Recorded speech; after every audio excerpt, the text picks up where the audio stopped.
door world. And for the White House, when one climate door shuts, another one opens. So forget those ClimateGate emails and the black cloud being cast over the global warming conference over there. Instead, the Obama administration wants you to focus on its new ruling over here. Ready for it? Wait for it. Carbon dioxide, you know, the stuff you and I breathe out every day, is dangerous. The EPA, the Environmental Protection Agency, declaring it formally so just today. And if my next guest is right, this sets up a government power grab like taxpayers have never seen before. So with us now is Swiss America CEO Craig Smith. Okay, Craig, well, what's the big deal? I mean, should we be surprised?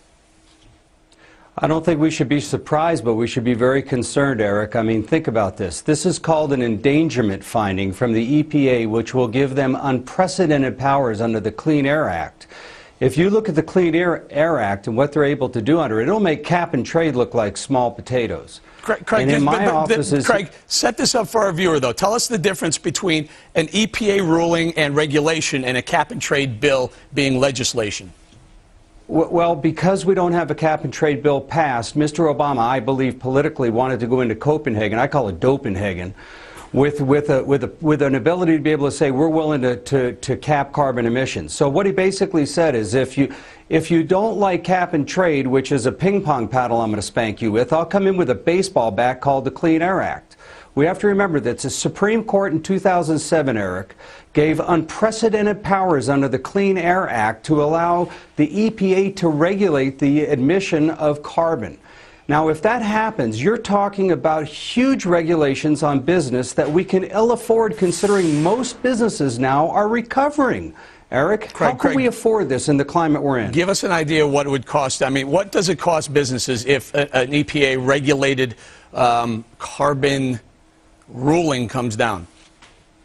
Well, let's take my business, for example. In 115-degree weather in the summertime, I pay anywhere between $7,500 and $10,000 a month to air condition our offices.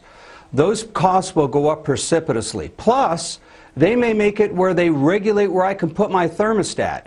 Now, if I have employees that are having to work in 85-degree temperatures, they're going to be less productive than if they're in 75-degree temperatures. And Craig, you know, I read somewhere today where there are banks that may have a problem with companies that are emitting CO2. They may not lend money to small companies. Is this a risk? I think it is. And this is what's unbelievable to me, Eric, that the administration, given the current economic climate we're under, would allow this to happen. Has anybody done a cost-benefit analysis of what the potential cost of cap and trade or the Clean Air Act will have and what benefit we get from it as a country?